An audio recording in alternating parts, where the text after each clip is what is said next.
Rahmatullah.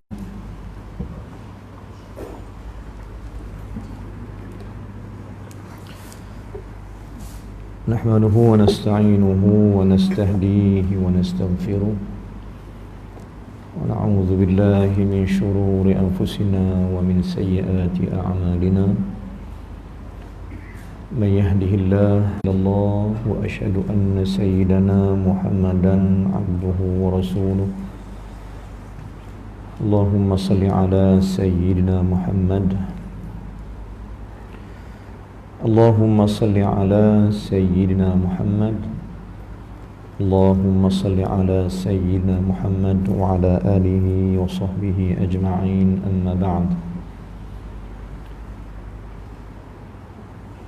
Alhamdulillah, syukur pada Allah Subhanahu wa taala di atas pertemuan kita pada malam ni. Sebelum tu, terima kasih pada pengurusi masjid, pengurusi majlis yang saya kasihi, tuan-tuan imam dan barisan pegawai masjid An-Nur. Tak lupa juga muslimin muslimat yang hadir, yang dapat hadir malam ni. Mudah-mudahan kita semua dirahmati oleh Allah Subhanahu wa taala. Dan tak jumpa juga yang saya hormati YB kita. Mudah-mudahan pertemuan kita malam ni membuka satu kerahmatan daripada Allah Ta'ala. Seperti mana pengurusi bagi tahu tadi, pada minggu lepas memang tuan-tuan jemput saya untuk sampai ke tempat tuan-tuan ni. Tapi saya beritahu tuan imam saya tak boleh main sebab saya ada program di Selangor dan di selatan tanah air, di Melaka, Negeri Sembilan, Selangor.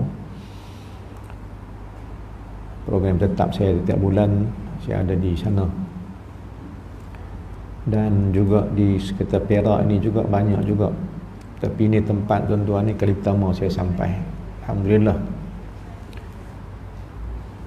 Atas jemputan tuan-tuan, dan saya amat besar hati di atas pertemuan malam ni, dan saya ucap terima kasih banyak-banyak pada sahabat baik saya, Tuan Imam kita Ustaz Azmi, yang nak bawa saya mai sini. Tuan-tuan, perempuan sekalian, saya dengan Tuan Imam ni lama dah kami kawan daripada pondok Pokok Senar Pelabateh dulu. Tapi Tuan Imam kita masuk awal, saya masuk lewat sikit. Lebih kurang tahun 85 macam tu lah, no? Untuk maklumat lah, untuk ta'aruf sikit, saya daripada sekolah biasa dulu, daripada darjah 1 sampai tingkatan 6 dalam bidang komersi ataupun dalam bidang perakaunan. Lepas tu barulah ulang-alik daripada kampung nak pergi ke Batuas untuk sambung belajar upper 6 waktu tu, 6 atas, dia panggil 6 atas lah, 6 atas 6 rendah.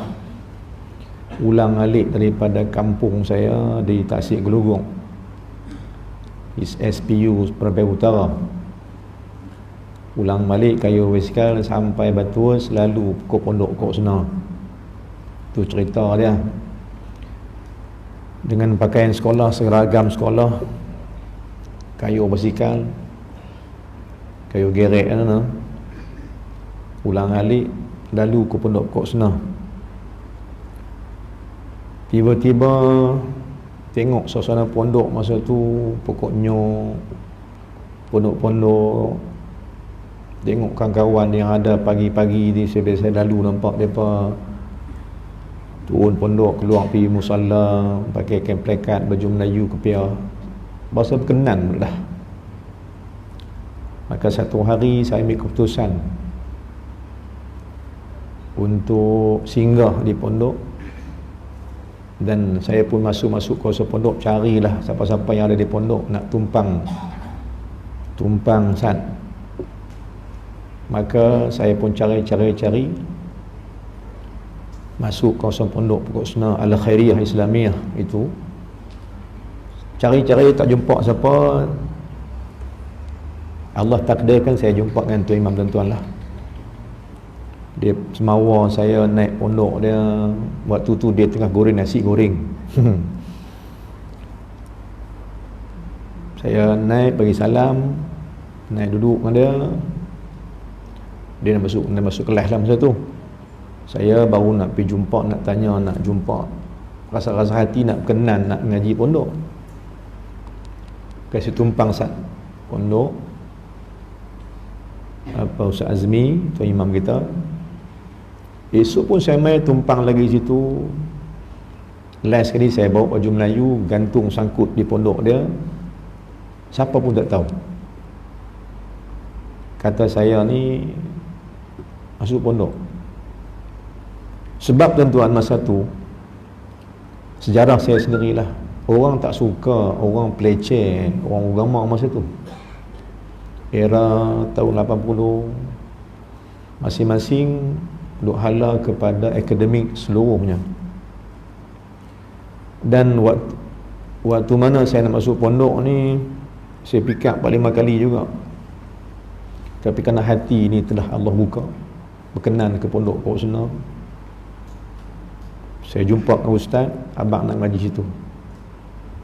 Bila saya balik rumah, orang yang mula-mula bila saya diterima masuk pondok Pokok Senang 85 waktu tu, saya balik-balik kayu bersekat balik rumah, orang yang mula-mula saya nanti dan tunggu nak beritahu ialah mak sendiri.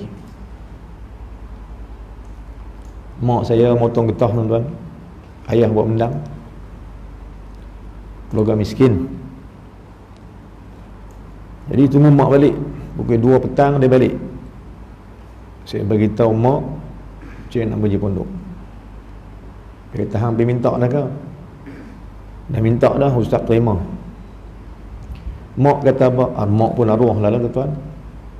Arwah mak kata apa? Sebenarnya mak tak terkejut pun kalau hang masuk pondok. Sebab mak doa kat hang lama dah untuk hang beralih masuk pondok ni. Tuan-tuan, daripada fully academic saya belajar, saya masuk pondok, dia berzero daripada kosong. Tak reti apa tuan-tuan. Tak reti apa kita, Quran tak pandai, Jawi tak pandai, Arab lagi tak pandai lah.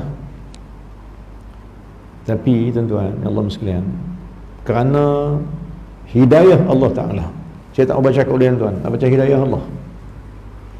Kerana hidayah Allah Ta'ala sangkut di hati kita. Dan mudah-mudahan hidayah Allah Ta'ala yang Allah bagi kat saya ni, dulu hidayah tu juga saya nak sampaikan kepada siapa-siapa juga, bahawa jom jadi orang yang dipilih oleh Allah Subhanahu Wa Ta'ala. Jom usaha untuk jadi orang yang dipilih oleh Allah. Satu daripada benda yang disebut oleh ulama, yakni wali Allah Subhanahu Wa Ta'ala, namanya Zunnun Al-Misri rahimahullah Subhanahu Wa Ta'ala, orang Mesir, ulama Mesir di zaman tabi'in. Zunnun Al-Misri dia kata, kalau hampa nak jadi orang yang Allah pilih, kalau hampa nak jadi orang yang dipilih oleh Allah sebagai orang yang kekasihnya ataupun orang yang dekat dengan dia, ada benda apa kena buat? Apa dia kena buat? Kata Zun Al-Masri, satu benda yang kena buat ialah hampa kena belajar hidup susah. Kalau orang putih kata, that's an important thing. Benda ni paling penting. Belajar tinggal kesenangan. Kalau yang tu duk ada, payah tuan-tuan. Kalau yang tu duk ada, susah. Susah kita nak cari jalan hidayah ni. Kerana itu yang jadikan Nabi SAW. Maka tuan, sejarah kita sikit lah. Saya pergi pondok Pokok Senang, tumpang pondok sahabat kita, tuan imam tuan-tuan. Hari-hari dia goreng nasi, saya kerja makan ya. Dia kerja goreng, saya kerja makan. Ya. Macam itulah persahabatan kami sampailah daripada darjah 2-3 sampailah ke Rabi' Asnawi, tahun 90 saya keluar, kami keluar daripada Pondok Koksena, dan saya ambil ulang balik, return balik SPM saya. Sebab awal tu tak ada, SPM saya tak ada agama, tak ada apa subjek agama. Saya ulang balik untuk ambil semula SPM kali kedua dengan pengetahuan agama Islam tinggi, bahasa Arab. Gaji setahun saya ambil. Lepas tu saya dapat keputusan, saya minta ke Azhar, Al-Azhar Mesir tahun 91. Saya pun mendapat tawaran masuk sana Al-Azhar sampailah tahun 98. Kemudian 98 saya dihantar oleh guru saya sendiri, yakni Timbalan Mufti Lubnan, Syekh Yusuf Asani Hafizahullah, keturunan Rasulullah. Syekh Yusuf ni tok guru saya ni, dia keturunan Rasulullah sallallahu alaihi wasallam, Sayyidina Hasan, Timbalan Mufti Lubnan. Dia hantar saya ke Syria pula sampai 4 tahun duduk sana. Dan balik mai saya ditugaskan saat di Kementerian Pendidikan di Pulau Pinang. Lepas tu saya berhenti buat sendiri, yakni pendakwah sejak daripada 2001 sampai hari ni lah. Kalau takdir kita buat pondok sikit, nama je pondok pun ada pelajar-pelajar saya ambil sikit untuk belajar, dan sampai hari ni kita terus juga berdakwah pada semua tempat. Yang pertama, tuan-tuan, saya terima jemputan tuan-tuan, bukan saya main, bukan nak mengajak siapa-siapa, tak.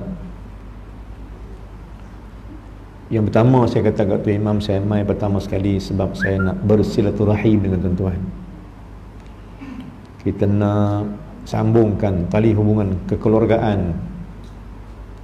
Tak mana saya pergi pun sampai ke KL, Selangor, Utara dan pada timur, kali saya pun round Malaysia pun. Satu je saya carikan kawan saya, adik-beradik, kawan-kawan yang mungkin biasa jumpa di Pulau Pinang, biasa mengaji. Dan Alhamdulillah saya jumpa dengan kawan-kawan orang kampung sepanjang saya beredar di negeri ke negeri. Tuan-tuan, beberapa satu sejarah sikit lah tuan-tuan, sejarah saya sikit lah dengan Tuan Imam yang saya tak akan lupakan persahabatan kami sampai bila-bila.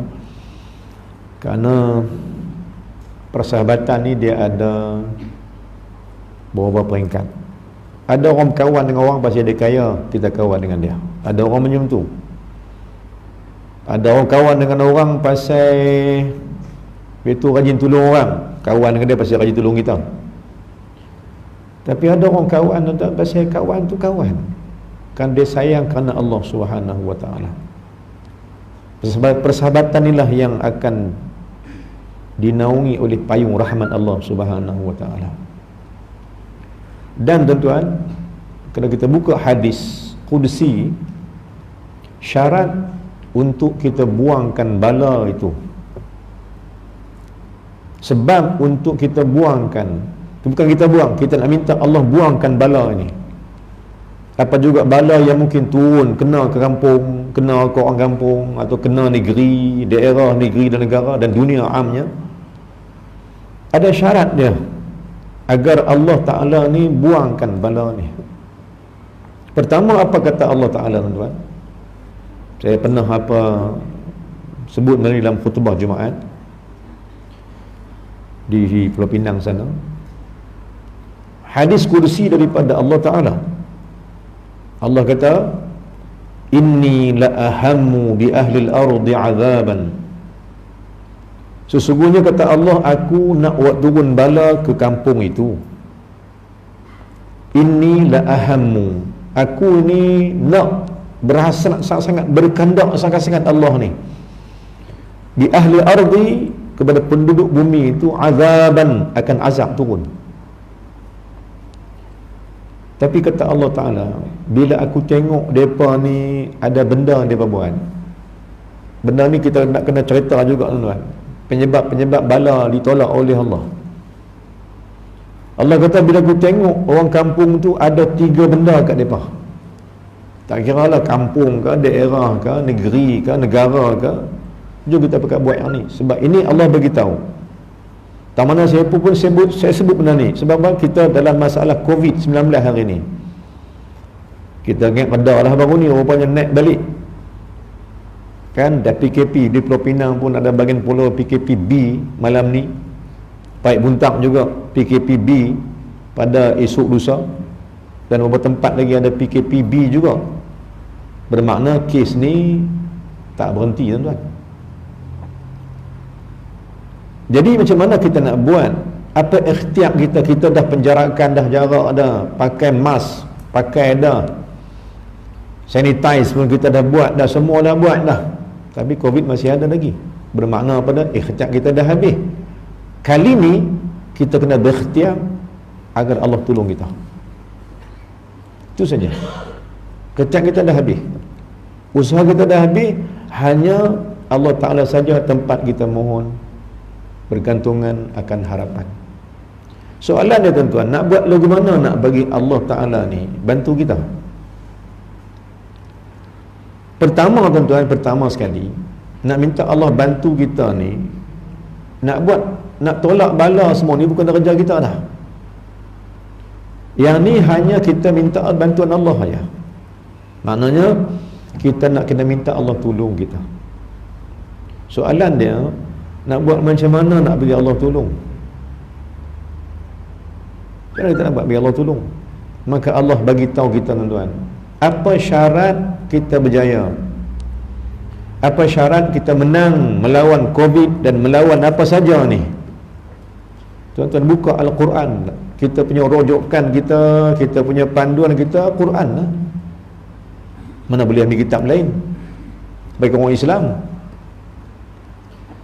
Sebelum saya sebut hadis kursi ini, saya sebut dulu ayat Allah Ta'ala. Pasal apa? Pasal Quran dengan hadis kursi, mula Quran dulu baru hadis kursi. Lepas tu baru hadis Nabi SAW. Ikut tertib dia.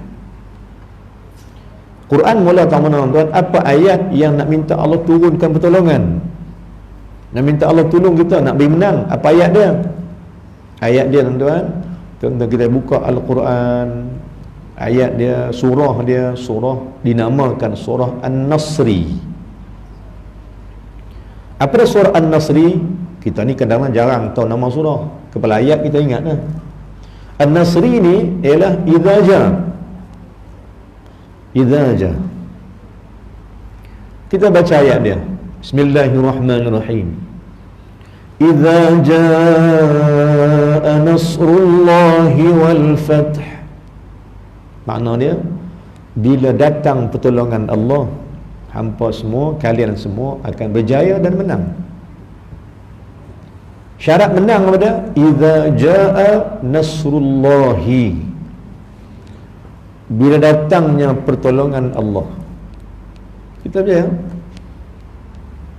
Syarat kemenangan itu ada pada ayat yang selanjutnya, ayat ketiga.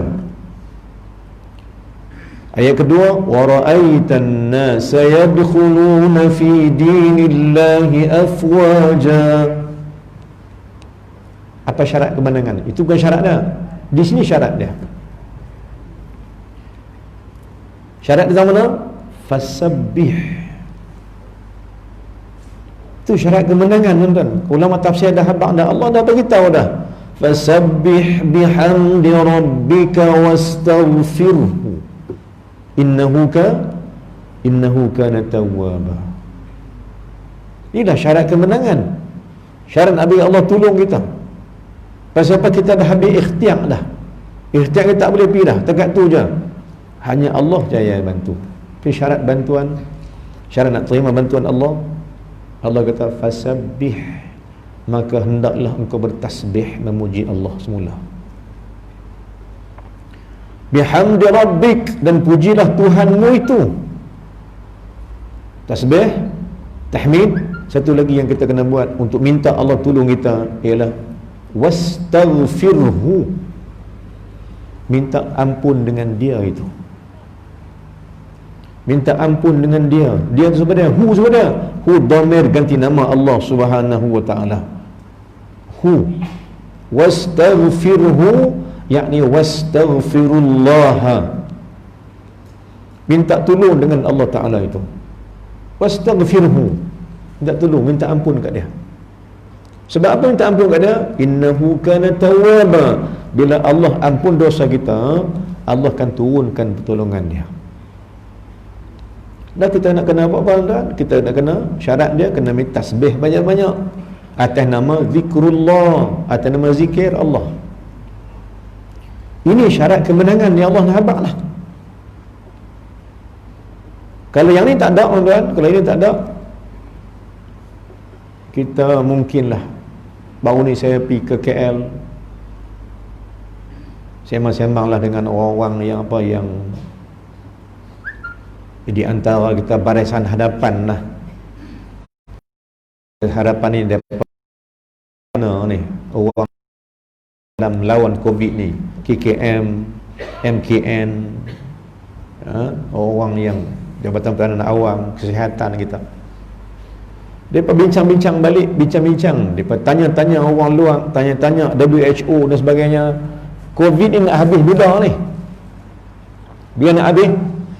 Laporan sampai kata COVID ni mungkin sampai 2024 baru habis. Panjang masa lagi tuan-tuan. Kalau gitu, maknanya apa dia tuan? Maknanya tu tak sebelah, tapi kita Allah tolongnya. Bila Allah tolong, tak ada benda mustahil. Dan ni Allah tak tolong lagi. Sebab apa Allah tak tolong tuan-tuan? Sebab syarat pertolongan Allah tu pakai tak buat. Pakai tak buat lagi. Baik, tengok. Saya bawa dalil kedua. Dalil kedua ialah hadis kursi saya sebut tadi. Allah kata, sesungguhnya aku nak kampung itu, ke tempat itu. Tapi kata Allah, wa idza nazartu, apa maksud wa idza nazartu? Kata Allah, bila aku tengok penduduk kampung itu buat 3 benda. Masih ada 3 benda ni kat mereka. Penduduk kampung tu, penduduk negara, negeri itu, penduduk daerah itu buat 3 benda ni, kata Allah, saraf tikaan bala tu jauh-jauh, tak kena mereka. Apa syarat dia? Apa benda yang Allah tengok ni? Yang pertama kata Allah Ta'ala, aku nak tengok yang ni adalah, pertama kata Allah Ta'ala, syarat untuk Allah tolong kita, dan Allah nak buang bala ni jauh. Syarat dia apa dia? Allah kata, wa idza nazartu ila ummari buyuti, bila aku tengok orang kampung tu ramai yang memakmurkan rumah aku. Ini syarat pertama. Syarat pertama kata Allah, bila aku tengok orang kampung tu ramainya memakmurkan rumah Allah. Ummari buyuti makna makmurkan rumah aku. Pakat mai ramai-ramai keluar. Pada waktu solat pakat mai. Ada mengaji pakat mai. Berhimpun di rumah Allah beramai-ramai. Allah kata, kalau lagu tu dia buat, aku tolak bala bertali. Kalau dia tak buat lagu tu, bala akan kekal sampai kiamat. Allah tak buang. Itu syarat dia. Syarat pertama apa tuan? Wa idza nazartu ila ummari buyuti, bila aku tengok ramai orang kampung tu aku buang bala tu. Itu pertama. Jadi kewajipan kita orang Islam tuan-tuan, memakmurkan rumah Allah. Tuan-tuan, kita bukan macam agama Kristian yang seminggu sekali pergi. Kita bukan agama yang macam agama lain, seminggu sekali baru pergi gereja, seminggu sekali baru pergi biara dia. Orang Islam tak? Orang Islam kena sehari 5 kali kena hadir ke masjid. Kita bukan agama Kristian. Kristian tak pakai Ahad baru pergi, seminggu sekali, betul balik, habis sudah, minggu depan baru pergi. Kita bukan jemaah saja mai tuan, hari tiap hari 5 waktu kena mai. Maka ini syarat-syarat yang Allah bagi supaya Allah tolong kita. Dan satu cabang syirik yang Allah marah ialah manusia tak bergantung kat dia. Satu benda yang membuatkan Allah murka ialah manusia tak bergantung kat dia. Padahal kita ni tuan-tuan, mula-mula ayat yang turun daripada Allah Ta'ala ialah Iqra. Iqra' ni dia suruh belajar, baca dan belajar. Baik, saya ambil bukan nama surah, saya bukan ambil ayat tu, tapi nama surah tu. Iqra' ini duduk dalam surah yang bernama Suratul Alaq. Apa maksud alaq? Alaq makna bergantung. Seolah-olah Allah nak abang Iqra' surah Alaq, mana hang belajar untuk bergantung ke Allah. Bukan belajar kita mengaji nak suruh kita jadi pandai, tuan-tuan, tak. Tujuan mengaji bukan suruh jadi pandai. Tujuan mengaji ialah untuk reti siapa Tuhan dan bergantung apa segala kat dia. Baru je clear, baru jadi elok. Kalau tidak, syirik masih ada. Siapa tak belajar gantung ke Allah Ta'ala, maka dia bergantung kat yang lain. Dia bergantung hajat dekat lain, dia berharap kat lain.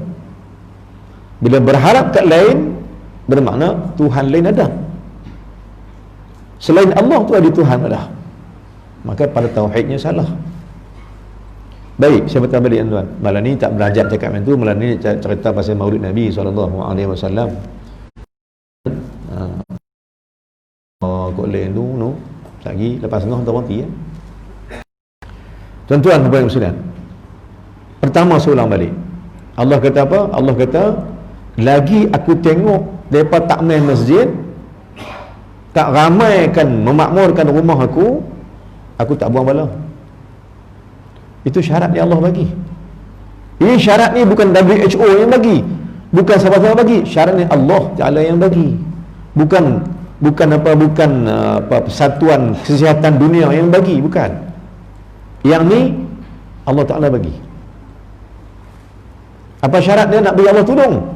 Syarat dia sila makmurkan rumah Allah. Bagi penuh. Alhamdulillah kita dapati, alhamdulillah ada masjid-masjid yang ramai yang orang kampung memakmurkan rumah Allah Ta'ala. Itu syarat pertama. Yang kedua, tuan-tuan, saya tak mau panjang-panjang bab tu. Yang kedua, apa syarat nak minta Allah turunkan pertolongan dan bantuan Allah? Yang kedua, kata Allah, aku nak tengok yang ni ada tak? Orang kampung tu ada tak yang ni? Yang kedua, Allah Ta'ala, wa idza nazartu ilal mutahabbina fiyya. Makna apa ni? Bila aku tengok orang kampung tu hidup berkasih sayang sama-sama mereka, tak berkelahi.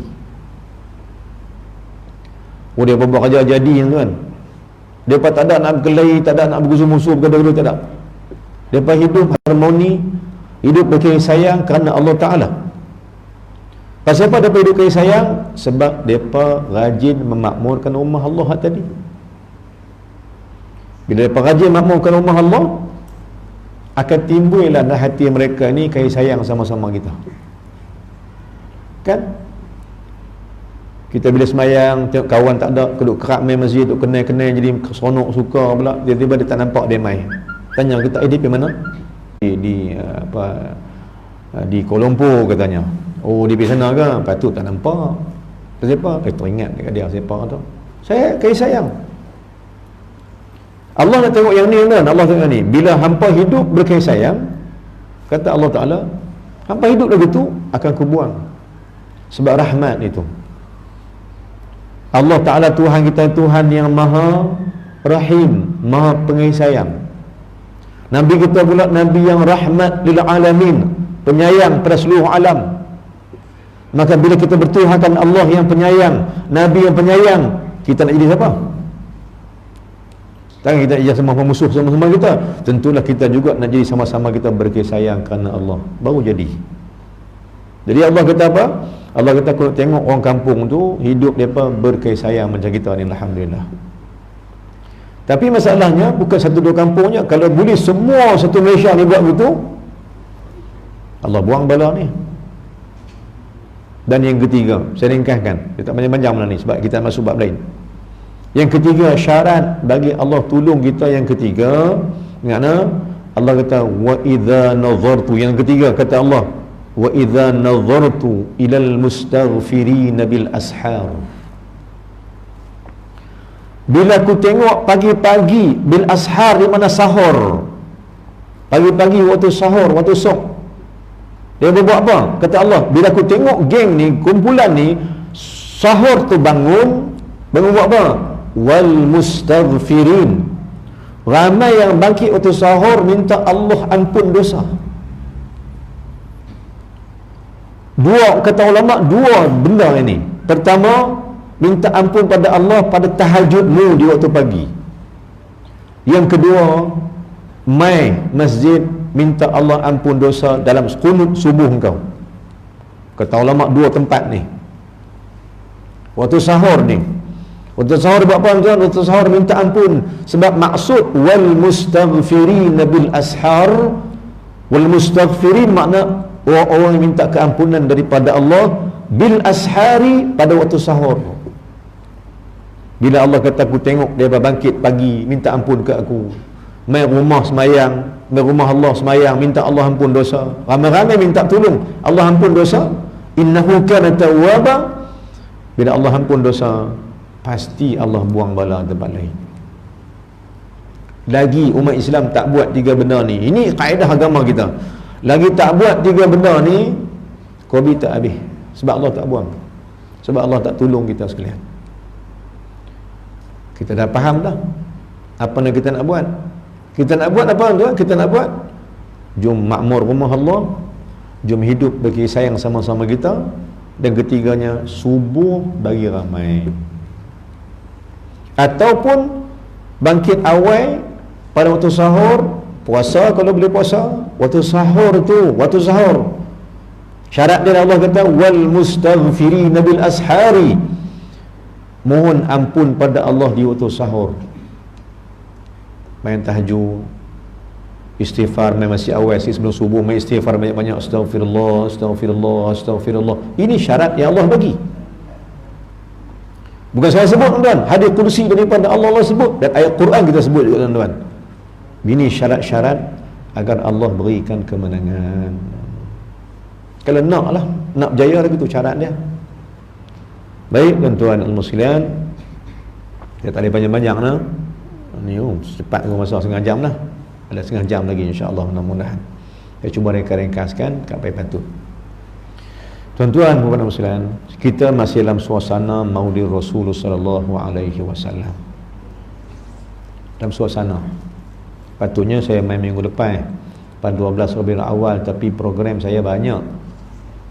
Tuan-tuan, saya baru rehat 2 hari je. 2 minggu lepas saya setiap malam, setiap hari, setiap malam, pagi petang, pagi malam, pagi malam program. Lebih seminggu, masuk 2 minggu lah. Mari semalam saya rehat sat, semalam saya mula kuliah balik. 2 malam lepas saya rehat sat sebab program banyak sangat. Saya rehat sat.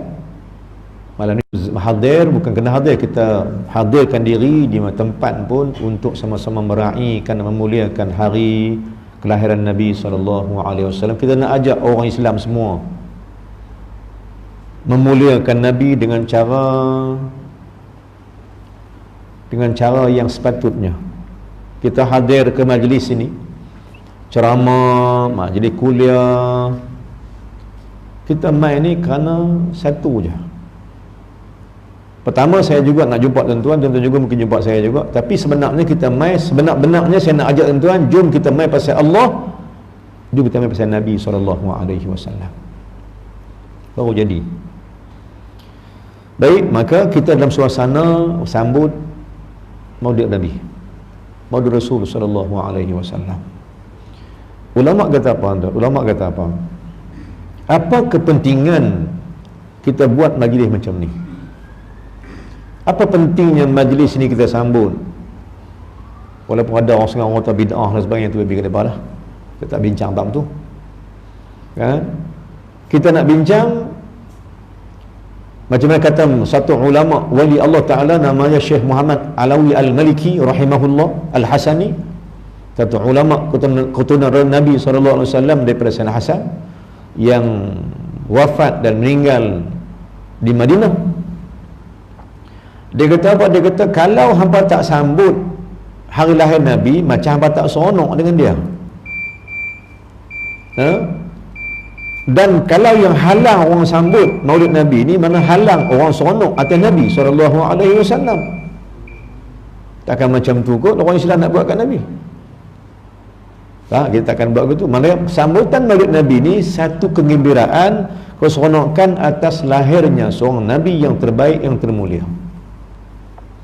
Tuan-tuan puan muslimin, dahsyatnya Muhammad ni sallallahu alaihi wasallam. Kalau hadis kursi, Nabi cerita hadis ni dekat sahabat-sahabat. Panjang hadis ni. Antara yang Nabi kata, yang mula-mula terima syafaat aku ialah Nabi Adam alaihissalam. Tanda? Yang mula-mula terima syafaat aku, masa tu kata Nabi kat sahabat, aku belum dijadikan oleh Allah ke alam ini, tapi aku ada pada ilmu Allah aku ada, tapi pada kejadian aku tak jadi lagi. Ketika tu Adam ada, Allah buat Adam, tapi ketika tu Adam yang bersalah dengan Allah, bukan Adam salah, Allah buatkan Adam bersalah. Allah kata pada Adam, wala taqraba hadhihi syajarah, muka surat 6 baris kelima tu 6, 7 di bawah sebelah kiri. Allah kata apa? Wala taqraba hadhihi syajarah, jangan kamu hampirkan pohon itu wahai Adam. Wala taqraba hadhihi syajarah fatakuna minadh zalimin, jangan hampirkan pohon itu, nanti hampa jadi orang yang kamu dizalimi, menzalimi sendiri. Tapi Adam ni tuan tergoda dengan iblis, maka dia pun bukan hampir pokok tu, dia makan buah pula. Maka Adam berdosa dengan Allah Ta'ala, bersalah, berdosa ni sebab melanggar perintah Allah. Jadi Allah hukum dia, sebut dalam kitab pada Adam kena sujud lama pada Allah, minta Allah ampun dosa. 1000 tahun Adam kena sembah Allah, sujud tak angkat kepala sebab takut kemurkaan Allah. Allah takut Allah tak ampun dia. Lama dia sujud, makan 1000 tahun, kita kata makan 1000 tahun. Dia minta, ya Allah ampun dosa aku. Nabi cerita kat sahabat hadis ni, tapi Allah tak ampunkan dosa Adam juga, tuan-tuan. Maka sekian lama Adam sujud pada Allah, Allah tak jawab permintaan Adam, ya Allah ampun dosa aku menyesal ya Allah. Allah tak jawab. Tetapi Allah yang maha rahman, Allah yang maha merahmati hamba-hambanya, dia buat bagi Adam ni angkat kepala dan endap sikit, langut ke atas sikit.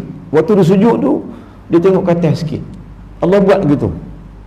Di mana tu? Ketika itu Adam sujud di bawah arasy Allah. Nabi abad apa? Adam sujud di bawah arasy Allah, sembah Allah Ta'ala. Tapi Allah tak jawab soalan dia, tak jawab permintaan dia, sehinggalah Adam angkat kepala sikit, tengok di arasy Allah, di tiang arasy Allah ada dua nama, tiang kanan, tiang kiri. Tiang kanan Adam tengok nama Allah, alif lam lam ha. Bila dia kali bakri nampak tulisan mim ha mim dal di tiang kiri arasy Allah, maka Allah ilhamkan Adam ketika itu. Allah wahyukan, Allah ilhamkan Adam ketika itu. Dia tengok nama Muhammad, dia kata, ya Allah. Allah bagi ilhamkan Adam, ya Allah, ya Tuhanku, dengan kemuliaan Muhammad itu, ya Allah, keampun dosa aku. Ketika mana Nabi kata, ketika mana Adam sebut nama aku pada Allah Ta'ala, Allah jawab permintaan Adam itu. Allah kata, ya Adam, macam mana hang boleh sebut nama dia? Macam mana hang boleh sebut nama Muhammad itu kalau Muhammad belum kujadikan lagi? Adam kata ke Allah, ya Allah, aku tak kenal dia, tapi yang aku tahu dia manusia hebat, manusia mulia. Makhlukmu yang kau muliakan, antara makhluk yang termulia adalah Muhammad. Sebab apa? Sebab kalau dia tak mulia, dia tak hebat, takkan kau letakkan namanya di sebelah namamu, ya Allah. Ni Adam kata ke Allah ketika mana dia sujud pada Allah 1000 tahun nak minta Allah ampun dosa, maka dia pinjam nama Muhammad untuk berdialog dan bercakap dengan Allah. Ayatnya selanjutnya pada fatalaqa adamu min rabbih kalimatin fataba alaihi. Ni ayat dia. Adam jumpa Allah, fatalaqa Adam rabbih. Adam jumpa dengan Allah Tuhan dia, dan bercakap Allah Ta'ala, dan bercakap Adam dengan Allah. Sampailah Allah fataba alaihi, sampailah Allah menerima taubat dia. Sebab apa Allah terima taubat dia? Sebab dia sebut nama Muhammad. Dahsyat. Maka Allah kata, ya Adam, kerana kau sebut kerana Muhammad kekasihku itu, ku ampunkan dosa kau. Nabi habaq kat sahabat-sahabat, Adam menerima syafaatku padahal aku belum Allah jadikan. Allah kata, Adam, wahai Adam, ku ampunkan dosa kau ya Adam, kerana kau sebut nama kekasihku Muhammad itu. Maka tuan-tuan Allah sekalian, sebab itu kaedah Islam kita nak minta Allah ampun dosa kita, lepas sembahyang taubat jangan lupa selawat. Lepas sembahyang taubat sujud, ya Allah ampun dosa aku, habis-habis angkat kepala, ambil tasbih, Allahumma salli ala Sayyidina Muhammad, sebutlah selawat banyak-banyak. Sebab apa tuan? Sebab apa? Sebab dosa kita lagi banyak pada kita boleh sebut zikir Allah. Dosa kita lagi banyak daripada kita minta ampun pada Allah. Dan tuan-tuan Allah sekalian, dalam kitab cerita pasal kemuliaan Nabi SAW, ulama sebut ketika mana dirimu dah tua, ketika mana dirimu lemah, ketika mana dirimu dah uzur untuk kau buatkan segala amal. Nak bagi sembahyang banyak-banyak tak larat dah tuan. Kita uzur, ramai kita uzur dah. Main atas kerusi pun ada, bayang di bawah nak makit tak boleh pun ada, baring atas katil pun ada. Tapi hati nak buat ibadat. Maka apa jalan cerita nak bagi selesai benda ni? Nak minta Allah tutupkan kesilapan yang lama, dan nak minta Allah gandakan pahala yang baru. Nak buat ke mana? Jawab ulama kata, hanya ada satu benda saja yang kau kena buat di akhir usiamu, di akhir hayat hidupmu, di waktu uzurmu. Hang buat satu benda ni. Kalau hang buat benda ni, Allah ampun dosa hang sebelum, dan Allah ganti dengan pahala yang baru kat hang. Apa dia tuan? Selawat atas Nabi sallallahu alaihi wasallam. Sebab Nabi kata, man salla alayya wahidatan sallallahu alaihi biha asyara. Siapa selawat kat aku sekali, Allah bagi kepada 10 kebaikan. Allah tutupkan 10 dosa, Allah ganti dengan 10 kebaikan. Lagi 2 kali Allah tutup 20 kesilapan, Allah ganti dengan 20 kebaikan. 100, 1000. Maka mudah-mudahan Allah ampun dosa sebelum, dan Allah ganti dengan pahala yang baru. Bertimbun pahala, hilang dosa dengan sebab selawat Nabi SAW. Dahsyat selawat ni tuan. Tapi kita yang tak tahu nilai. Mungkin orang Islam tak tahu nilai, dinilaikan lain. Tak pernah selawat ni nak tolong kita. Dan tuan-tuan sekalian, Allah hantar Nabi mai ni pasal apa? Pasal apa Allah hantarkan Muhammad SAW untuk alam ini sebagai rahmat? Ulama kata Allah hantar mai dengan sebab 2 benda utama, 2 benda besar. Pertama, Allah nak suruh Muhammad ini ajak kita segala ilmu, ataupun kita namakan sebagai Muhammad mai ni pasal nak memberi kita ilmu.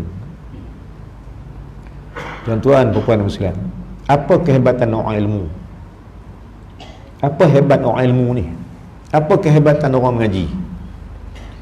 Saya bawa satu hadis Nabi SAW. Saya teringat hadis ni ada dalam kitab Matla'ul Badrain wa Majma'ul Bahrain. Ada dalam kitab ni, dalam bab Fadailul Ilmi wal Ulama, muka awal, muka 3-4. Kitab apa tuan? Kitab pondok, kitab yang kita duk baca fiqh syafi'iyah kita, karangan Syekh Fatani. Muka awal, bab awal, ada cerita tentang kelebihan alim, ulama dan orang mengaji. Apa hadisnya? Hadis dia bunyi ni. Hadis cerita tentang kehebatan orang mengaji dan orang berilmu. Nabi kata, "Idza marra muta'allim ala qaryatin apabila lalu orang mengaji atau ulama lalu atau orang mengaji lalu atas kampung hamba, ala qaryah, atas kampung, apa hebat orang mengaji? Kata Nabi SAW, kalau orang mengaji lalu ke kampung hamba atau ulama lalu kampung hamba, kelebihan dia pada rafa'allahul azab 40 yauman, Allah angkat azab 40 hari daripada ahli kubur orang kampung tu. Allahu Akbar. Apa untuk orang mengaji tuan? Apa untuk hebat ulama atau hebat orang mengaji ni? Apa untung dia? Ulang balik. Kalau dia lalu kampung mana-mana, Allah angkat azab kubur yang kena ke orang kampung tu atau penduduk kampung yang mati di situ, azab yang kena tu Allah angkat 40 hari. Dia sebab dia lalu lah. Tuan-tuan, apa kata kalaulah orang alim, orang mengaji tu orang kampung sendiri, duduk kampung tu, bukan lalu duduk kampung tu. Dan apa kata jika sekiranya orang alim itu duduk rumah kita sendiri? Siapa dia? Anak kita. Maka jawabnya tuan, jawabnya sebab kelebihan ilmu yang ada ni, mak ayah dia Allah angkat terus azab itu. Allah angkat terus azab yang kena dekat mak ayah dia. Atau dia mati, Allah angkat azab terus. Sebab ulama lalu, yang orang mengaji lalu ke kampung 40 hari, kalau dia pun mai pada keturunan kita sendiri, maka Allah akan angkat langsung azab yang kena kita. Ini kehebatan orang alim atau orang yang mengaji. Tuan-tuan bukan muslim. Maka Rasulullah mai membawa agama ilmu. Dia bukan agama Islam ni, bukan agama duduk saja, agama turut-turut, mayang turut orang, wuduk turut orang, bukan. Tuan-tuan muslim, kita duduk mengaji kan. Kita mengaji, kita faham lah sikit. Tak mana yang kita nak tengok juga kesilapan kita untuk bagi sah ibadat. Saya bawa satu contoh je tuan. Untuk senang tuan-tuan nak faham, bila tak ada ilmu ni jadi masalah ibadat. Tengok tuan-tuan, tengok. Saya ambil bab wudu. Ambil tang bab air sembahyang lah. Dulu di rumah ataupun di masjid dulu ada pancung ayak dan kolah dan sebagainya. Khususnya pada paip ayak lah. Bila sampai tambah basuh tangan, ada di rumah ke pancung ayak ni, ada, kalau kita tak perhati betul, ada yang ambil wudu, dia basuh tangan, ada yang mula tang siku. Salah ke betul entah kalau dia mula lagu tu? Dia buka paip ayak, dia sebut siku, digosok-gosok sikit, tapi dia start tang siku, dia tak mula tang ni. Mana jawapan dia, orang ni bersalahan, wuduk dia bersalahan. Sebab mungkin ilmu tak ada, bersalahanlah amalnya itu dengan ayat Allah Ta'ala. Sebab Allah kata apa? Wa aydiyakum il marafiq, tangan sampai siku, tangan siku, bukan siku pun tangan. Maka tangan ni tuan-tuan, akibat ilmu tak ada ni, kadang-kadang dia buat berkhilaf dengan kehendak Allah Ta'ala. Soalan ibadat macam mana? Sebab itu ilmu penting. Itu pada ilmu perbuatan wudu. Baik, tengok lagi mai tang bacaan pula. Mudah-mudahan tak ada orang baca lagu ni. Doa iftitah. Inna salati wa nusuki wa mahyaya wa mamati lillahi rabbil alamin. Saya tanya tuan, salah ke betul? Inna salati wa nusuki wa mahyaya wa mamati lillahi rabbil alamin. Salah ke betul? Jawab dia salah. Ada satu tempat salah.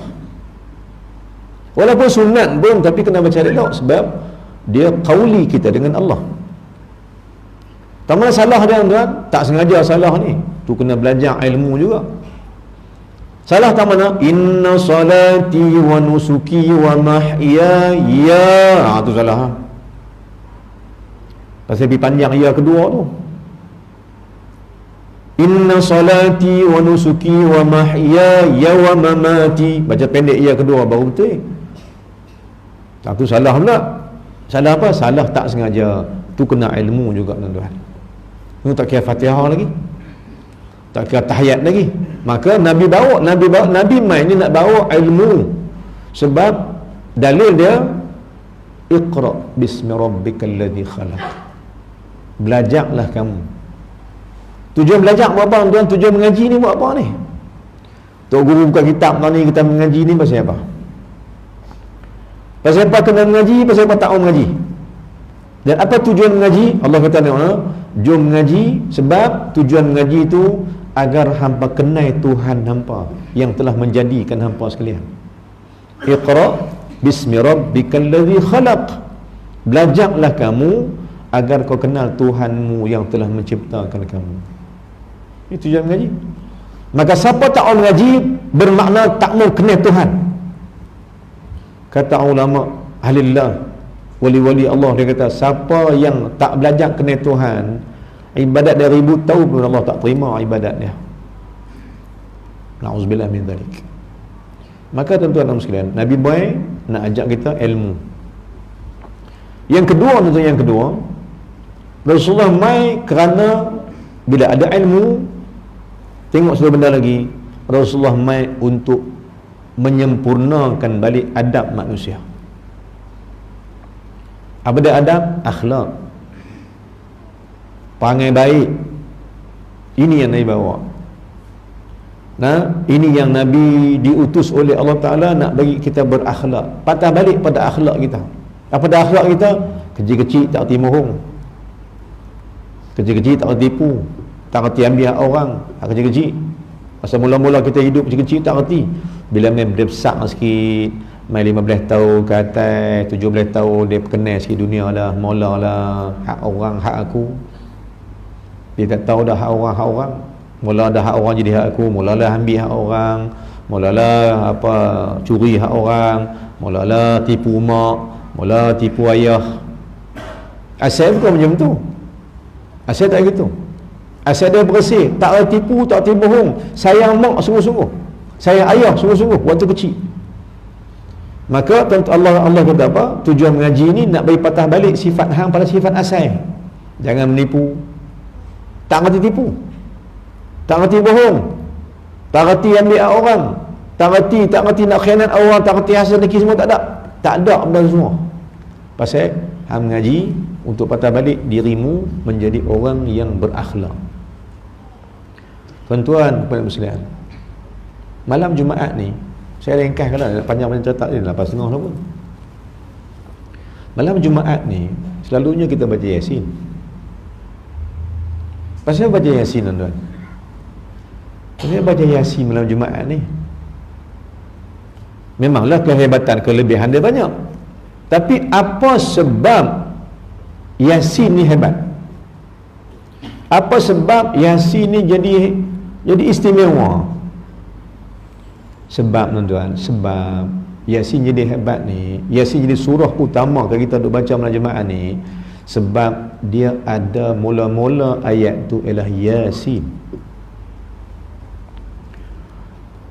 Yasin wal Qur'anil Hakim innaka lamil mursalin. Ni cerita siapa ni tuan ni? Jawab dia, Yasin tu nama Muhammad sallallahu alaihi wasallam. Mana ayat 1 sampai 11 tuan, semua cerita Nabi sallallahu alaihi wasallam. Kalau buka tafsir balik, ayat 1 sampai 11 semua cerita pasal Muhammad itu. Maka hebatnya Yasin ni kerana dia mulakan atau kerana ada nama Muhammad sallallahu alaihi wasallam. Sebab tu Yasin jadi hebat.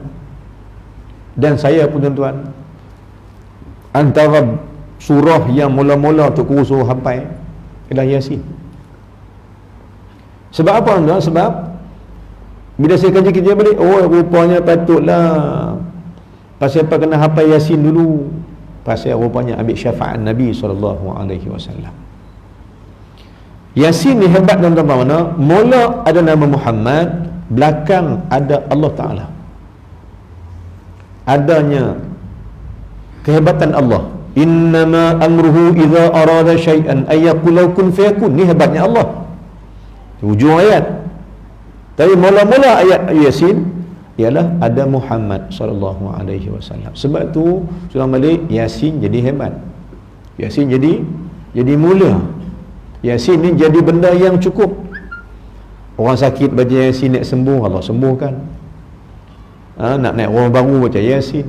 Anak nak paisah baca Yasin. Baca Yasin bukan baca Yasin, pasal Muhammad itu yang minta kita pada syafaat dia. Yang kita minta pada Allah dengan syafaat Muhammad itu, maka kau berikanlah hajat kami ini pasal Muhammad. Tuan-tuan tengok balik ayat 1 sampai 11 cerita Nabi semua. Dan Allah kata pergi, tuan, Allah kata pergi Yasin. Tengok Yasin. Apa dia tafsir Yasin ni? Yasin kata ulama tafsir, Yasin itu mana ya insan. Wahai insan. Allah panggil gitu. Siapa insan ni? Insan yang dipilih oleh Allah, dialah Muhammad sallallahu alaihi wasallam. Ittifaq ulama kata Yasin itu nama Nabi sallallahu alaihi wasallam. Ya insan. Yasin. Maka Yasin nama Muhammad. Dialah Quran Al-Hakim. Bijaksananya dia Muhammad ni, dengan sebab tajalli ilmu Allah Ta'ala dekat dia. Allah Ta'ala bagi Nabi ni ilmu. Pasal apa tuan? Pasal buka matan Arba'in Nawawiyah, 40 hadis Imam Nawawi. Hadis yang kedua, Nabi apa? Nabi cerita tentang Jibril main jumpa dia. Dan tengok hadis belakang hadis tu. Hadis ni tuan-tuan, masa saya di Pondok Kok Senang dulu baca ada kitab ni, hadis ni. Tapi bila saya pergi ke Syria, Tok Guru ni Syekh Mahmud Abu Huda Badu Al-Husaini dan ulama-ulama lain syarah kitab tu, syarah hadis tu tuan-tuan, seminggu 2 kali, 3 bulan tak habis. Dia syarah kitab tu, dia syarah hadis tu. Apa dia syarah tuan? Saya syarah sikit tuan-tuan. Belakang akhir hadis tu, Nabi kata apa? Nabi kata lepas Nabi tanya sahabat-sahabat semua, Jibril tanya Nabi pun, Nabi cerita habislah. Lepas Jibril pi, Nabi tanya sahabat, hamba tahu tak siapa dia tadi? Sahabat kata, kami tak tahu. Yang bertanya lebih mengetahui pada yang ditanya. Maka Nabi kata, yang mai tadi tu, yang tanya Islam, iman, ihsan tu, dialah Jibril. Sahabat tanya pasal apa dia mai? Ya Rasulullah, Nabi kata dia mai pasal apa? Yu'allimakum dinakum. Dia mai, Jibril mai tu nak ajak ampau agama ampau. Syekh kata apa? Nabi tak kata dia mai ajak kita agama kita. Nabi tak masuk dalam matan tu.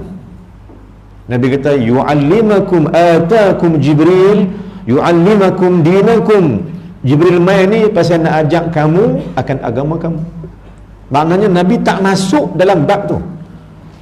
Maknanya Jibril mai bukan ajak Nabi SAW. Jibril ajak sahabat-sahabat. Nabi dia tak ajak. Pasal apa? Pasal Nabi itu ketua segala ilmu.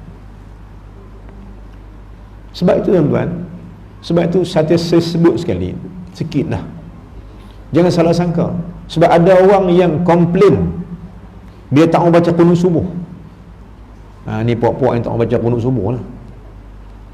Bila dia kata tak mau baca qunut subuh ni, pasal apa tak baca qunut? Pasal dalam qunut tu ada benda yang tak kena pasal Nabi. Dia hujah kau tu. Saya tanya dia apa hujah yang kata tak kena kat Nabi ni, yang tak patut baca qunut pasal tak kena kat Nabi. Benda tu kalau baca, dia kata tidakkah kita baca ada satu benda, satu doa An-Nabil Ummi wa ala alihi wa sahbihi wasallam dalam qunut subuh. Maka tuan-tuan, kata Imam Syafi'i rahimahullah, saya terangkan tuan sikit, saya jelaskan tuan. Imam Syafi'i kata selawat Nabi yang paling power, antara yang paling power bila kau sebutkan An-Nabil Ummi. Kalau hamba sebut tu sebut. Sebab di sini letaknya kemuliaan Muhammad sallallahu alaihi wasallam. Pasal apa tuan-tuan? Pasal An-Nabil Ummi bukan makna Nabi tu tak reti baca, tak tulis. Ini salah pandangan, salah tanggapan dan salah sangka dekat Nabi. Sebab ada orang terjemah kata An-Nabil Ummi ni Nabi tak reti tulis, tak reti baca. Bukan lagu tu. Patutlah sahabat kita tak mau baca kunut pasal dia kata hina Nabi. Saya kata Masya Allah, hang pergi kot mana? Hang faham lagu mana? Sedangkan kita terjemah balik, ulama terjemah An-Nabil Ummi maknanya bukan tak ngerti tulis tak boleh baca. Bukan maksud tu. Maksud dia Muhammad tak perlu tulis dan tak perlu baca untuk dapat ilmu, pasal dialah ketua segala ilmu. Itu maksud dia. Bukan tak tulis. Kita betul ya tuan, hang nak pergi sama hang dengan Nabi, mana betul. Kita kena tulis, kena baca, baru jadi dapat ilmu. Kena baca, kena mengapai, kena tulis, baru dapat ilmu. Nabi tak. Jangan sama kita dengan Nabi. Seperti mana kata guru kita di Mesir, guru saya di Mesir, Syekh Nuruddin Marbu Al-Banjari hafizahullah, waktu mengajak kami, dan dia buat satu kitab. Kitab apa? Kitab tentang khususiat Nabi SAW. Khususnya kat Nabi benda-benda ni. Maka Rasulullah ni ialah sahibul ilmi, orang yang pakar dalam semua benda. Tak boleh tulis, tak boleh baca. Dia dapat ilmu dah daripada Allah. Bila Allah kata wa'allama Adam al-asma'a kullaha, yang tu bukan tuju ke Adam. Sebenarnya Nabi dulu dapat dah. Allah ajarkan Nabi semua benda. Pasal dialah punca segala ilmu. Kerana dia kekasih Allah Subhanahu wa taala. Maka tuan-tuan dan sekalian, Muhammad ini dia ketua segala nabi dan padanya kehebatan ilmu yang tinggi. Kemudian saya baca balik tuan-tuan, saya baca balik dalam ayat yang ke-11, tuan-tuan baca dalam surah Yasin lah, saya ambil sikit. Allah kata apa? Sifat Muhammad sallallahu alaihi wasallam yang jadi hebatnya Nabi Muhammad ni. Sebab kata ulama, start cerita Yasin tu ayat 12. 1 sampai 11 tu cerita pasal Nabi Muhammad sallallahu alaihi wasallam. Dia ulang balik, 1 sampai 11 tu cerita pasal Nabi. Tapi ayat 12 mula cerita Allah pasal kita. Ayat 12. Apa ayat 12? Inna nahnu nuhyil mauta. Tu mula tang kita. 1 sampai 11 cerita pasal Nabi. Apa terakhir ayat 11? Allah kata innama tunzilu man ittaba'a dzikra wa khasyar rahmana bil ghaib fabashshirhu bimaghfiratin wa ajrun karim.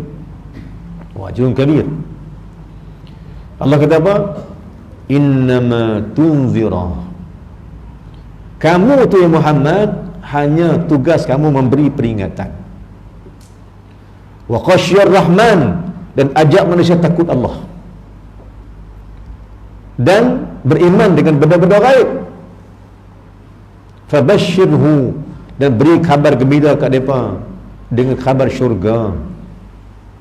Mana kaedah Nabi SAW, kaedah Islam, tolong cerita pasal syurga dulu, lepas tu baru cerita pasal neraka. Kita terbalik, cerita pasal neraka dulu. Oh, tak sembahyang neraka, bid'ah neraka aja, syurga tak ada langsung. Sedangkan Nabi Muhammad SAW, Allah utuskan dia cerita pasal kebaikan, cerita pasal syurga, cerita pasal kesonokan, cerita pasal pahala, cerita pasal nikmat. Itu tugas Nabi SAW. Tuan-tuan, jadi apa yang ada pada kita ni ialah kewajipan kita. Kalau nak sama Nabi SAW di syurga, apa nak buat? Apa kita nak buat supaya kita dapat bersama Nabi SAW syurga? Tuan-tuan, saya patah balik tauhid, kita sembahyang, kita salat, kita ibadat, niat kita sebenarnya bukan pasal syurga, dan tak boleh pasal syurga tu pun. Kalau nak syurga, kena ada sebab, bukan pasal syurga semata-mata. Ulang balik baik faham kita ibadat, kita salat bukan pasal syurga tu betul-betul, kena ada sebab lain. Sebab siapa sembahyang pasal syurga, maka syurga jadi Tuhan. Padahal kita dah kata inna salati wa nusuki wa mahyaya wa mamati lillah. Tapi saya ulang balik, ulama tauhid Asy'ariyah kita terang balik, ahlillah terang balik, kita minta syurga bukan dari syurga, Kita minta syurga pasal kita nak tengok Allah dan nak bersama Nabi Muhammad sallallahu alaihi wasallam dalam syurga. Kita dalam syurga. Kerana nak tengok Allah, kita kena dalam syurga. Allah tak tempat. Jangan kata Allah dalam syurga pula, bukan. Kita dalam syurga untuk jumpa Allah Ta'ala, untuk tengok Allah Ta'ala, sebab sebagai nikmat besar ahli syurga. Tapi yang kedua ni yang kita sonok, apa dia? Minta syurga bukan ibadat ke syurga, bukan dari syurga. Ibadat minta syurga sebab nak bersama Muhammad sallallahu alaihi wasallam syurga. Allahumma inna nas'aluka ridhaka wal jannah. Betul minta syurga, betul. Tapi minta syurga bukan dari syurga, minta syurga pasal Muhammad sallallahu alaihi wasallam dulu. Kau tidak jadi menduakan Tuhan. Dan pula na'udzubillah min zalik, siapa sembahyang dari syurga? Sebab seorang balik kata ulama tauhid, kita solat bukan dari syurga, sebab syurga tu makhluk. Kan? Syurga makhluk tak? Syurga makhluk. Dia bukan Tuhan. Allah Tuhan sebenar. Kita nak syurga, betul. Kita nak syurga pasal nak dapatkan Muhammad sallallahu alaihi wasallam dan nak dapatkan Allah Taala. Betul lah. Jangan faham dalam kita dalam sembahyang pasal syurga. Tak, syurga bukan Tuhan. Allah Tuhan sebenar. Allah buat syurga untuk kita masuk duduk dengan Nabi sallallahu alaihi wasallam, dan akan Allah bagi nikmat untuk melihat pada Allah Taala itu. Dalam kaedah apa? Kaedah tauhid dia panggil tashihul mafahim. Kita berbetulkan kefahaman-kefahaman pada tauhid yang asas. Tuan-tuan, Allah hantar Nabi mai sebab apa tuan? Sebab pertama nak betulkan ilmu tauhid kita. Lagi betul yang ni. Tujuan Muhammad mai sebab nak tunjuk siapa Allah Subhanahu wa taala. Tujuan Muhammad mai sebab nak habaq siapa Tuhan sebenar. Itu tujuan Nabi. Allah hantar mai. Dan tujuan kedua yang besar, saya dah baca balik. Tujuan kedua Allah hantar Muhammad, bila tahu Allah tu Tuhan, tolong beradab dengan Allah itu. Seperti mana kita masuk masjid, ada adab tak? Ada. Pasal ni rumah Allah. Rumah Allah makna tempat untuk kita sebut nama Allah banyak-banyak. Rumah Allah bermaksud tempat untuk kita ingat Allah banyak-banyak. Maka masuk rumah Allah, kita kena sebut nama Allah. Masuk mula-mula dah sebut dah, Allahumma ghfirli dhunubi. Pintu masjid tu. Tu adab pertama. Bukan adab ni tuan-tuan, kata Imam Ghazali kita ihya, bukan hanya adab ni main satu masjid 2 rakaat je. Tak, adab masjid ni banyak. Main masjid, pada masjid kena ada doa, kena niat yang sahih. Sampai masjid, masuk masjid ada doa di pintu masjid sebagai adab dengan Allah Taala. Dah masuk masjid, tahiyat masjid sebab adab, tahiyat masjid sebagai adab dengan Allah. Kan? Lepas tu tunggu solat jemaah. Dan apalagi Nabi kata apa? Nabi kata apa dalam hadis fiqh dalam mazhab Syafi'iyah, Nabi kita amalkan sama-sama. Nabi kata bila habis sembahyang jangan keluar lagi mana aku tak keluar. Maksudnya Nabi kata jangan keluar masjid lagi mana imam tak keluar lagi. Maka kita pun faham itu adab masjid, adab makmum, adab jemaah. Maka tuan-tuan, kita nak faham apa? Kita dah faham Muhammad mai untuk ajak kita adab dengan mak ayah, adab dengan guru, adab untuk imam, adab ke semua orang. Sebab nak jaga dua benda kita ni, hablum minallah wa hablum minan nas. Jaga dua benda ni, maka siapa sangka baik dengan Allah, beradab dengan Allah Ta'ala, akhirnya Allah sudi nak mematikan ia pada husnul khotimah. Mudah-mudahan. Ketahui tuan-tuan, siapa yang hidup beradab dengan Allah, maka Allah akan ambil ia dengan penuh kesopanan dan adab. Apa dia adab dia? Adabnya mati yang baik. Mati baik ni boleh kat siapa? Kata ulama, mati baik boleh dekat orang hidup dengan segala kebaikan dan sopan santun. Maka Islam bukan ajak kita sembahyang saja, tuan-tuan. Islam ajak kita berakhlak. Contoh tengok nah. Tidakkah qauli itu adab bacaan? Tidakkah fi'li itu adab berbuatan? Dan tidakkah qalbi itu adab hati? Semua adab mereka. Paling jelas tuan nampak tak? Paling jelas nampak tak? Bila duduk antara dua sujud, beradab sopan kita dengan Allah. Maka saya ulang balik tuan, Solat itu ialah untuk kita duduk beradab, cari adab-adab dia. Sebab solat ini dia ada buah manis dia. Baik, solat itu ada buah manis dia. Firman Allah Ta'ala, innas salata tanha 'anil fahsya'i wal munkar. Solat itu berupaya mencegah berkeji dan mungkar. Maka apa buah dia? Buah solat itu ialah adab, akhlak cakap, akhlak berbuat, dan akhlak hati dengan orang. Syarak kita ada dua, tuan. Syarak kita ada zahir, ada batin. Ada benda tak boleh buat pada zahir, ada benda tak boleh buat pada batin. Apa dia pada batin dia? Jangan hasad, jangan dengki, jangan riak, jangan ujub, jangan sombong, jangan sum'ah. Jangan. Sebab itu larangan Allah, syariat Allah Subhanahu wa ta'ala. Jadi salat ini, salat yang betul akan menyebabkan kita ni jadi orang yang beradab, berakhlak. Nabi habaq dekat kita sekalian. Nabi kata apa? Kalau hangpa nak adabkan anak kamu jadi orang berakhlak mulia, bawa dia ke masjid, bagi dia faham Quran, dan bagi belajar dia cinta Nabi Muhammad SAW. Nanti Allah buat dia berakhlak dengan sesiapa juga, dan hampa dapat keuntungan sebab anak hampa anak yang soleh mendoakan. Mudah-mudahan Allah bagi kita pencerahan, Allah bagi kita hati yang baik, Allah mulakan hidup kita. Sebagai saya dan bagi saya, hidup kita tak lama dah. Ya, hidup saya pun tak lama dah, hidup tuan-tuan juga tak lama dah. Kita akan menemui Allah Subhanahu wa ta'ala. Dan Allah pesan apa tuan? Siapa nak mati, bukan bawa amalan. Sebab kalau bawa amalan, Allah tanya satu-satu, Allah hisap satu-satu. Jangan mati bawa ilmu. Bila mati bawa ilmu, Allah tanya satu-satu. Larat kita nak tanya. Maka nak beri selamat lah buat apa tuan? Nak beri selamat, jangan kena seksa, jangan kena tanya, jangan kena azab, jangan kena apa. Jangan bawa amalan. Sebab Nabi kata kamu tak boleh masuk syurga dengan amalan. Maka dengan apa masuk syurga tuan? Nabi kata kat sahabat, masuk syurga dengan rahmat Allah Ta'ala. Maka mati kita, jom kita mati pada rahmat Allah.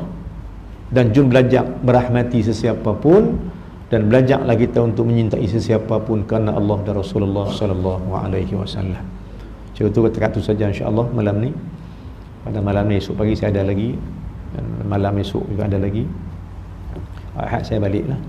Hari Ahad atau Sabtu saya balik, dan akan terus kat program banyak lagi di Pulau Pinang, ada jemputan lagi di Kedah dan sebagainya. Walaupun dalam suasana PKP ni ataupun suasana COVID ni pun kita masih juga bergerak.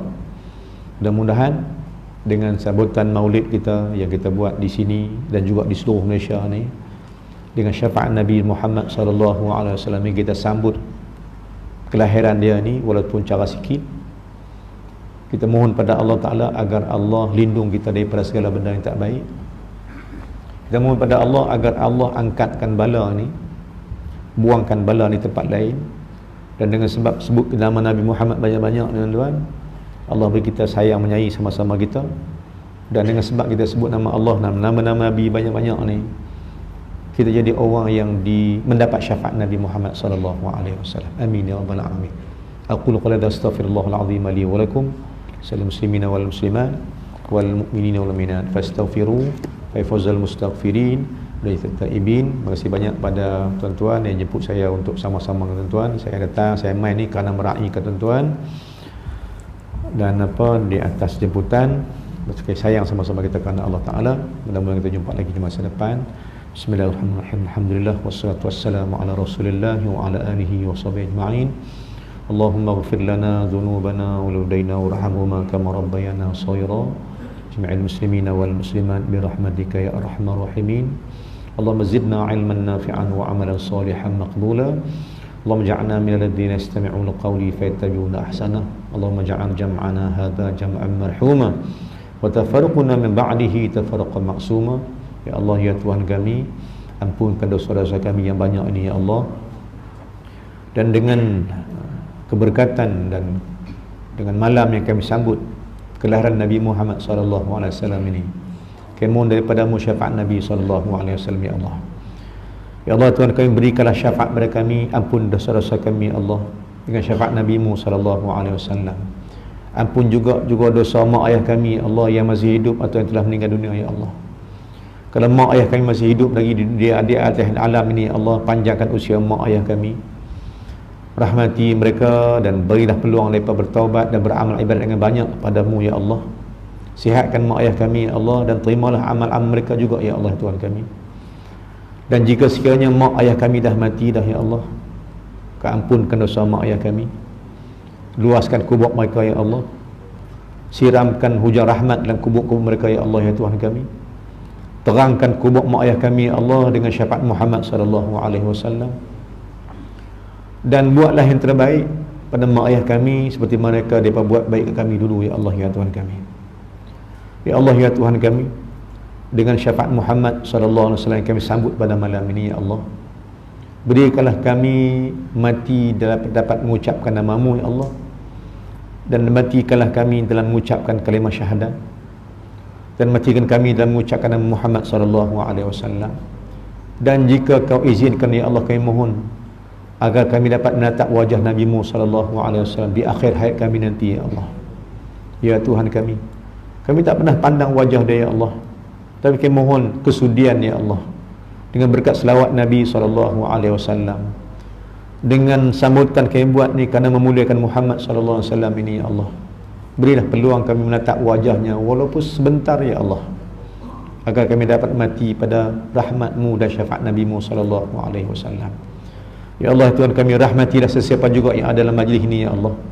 Syafaatkan sesiapa juga yang ada pada majlis kami ya Allah ya Tuhan kami, dengan syafaat Nabi-Mu yang kekal selama-lamanya ya Allah Tuhan kami.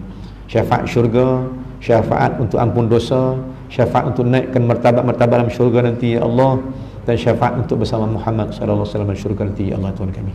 Ya Allah, hanya padamu kami mohon ya Allah. Maafkan kami, ampun dosa kami, dan hidupkan kami dengan ilmu dan ibadat yang banyak, dan hidupkan kami dengan adab sopan yang tinggi ya Allah ya Tuhan kami. Ya Allah ya Tuhan kami, hanya pada Engkau kami berharap, dan hanya pada Engkau kami berserah, dan kami hanya mohon kepada Engkau ya Allah. Maafkan kami, ampunkan kami, dan lihatlah kami dengan pandang rahmat-Mu selalu ya Allah ya Tuhan kami. Rabbana atina fid dunya hasanah wa fil akhirati hasanah wa qina adzabannar. Sallallahu ala sayyidina Muhammadin wa ala alihi wa sahbihi wasallam. Walhamdulillahil alamin. Assalamualaikum warahmatullahi wabarakatuh.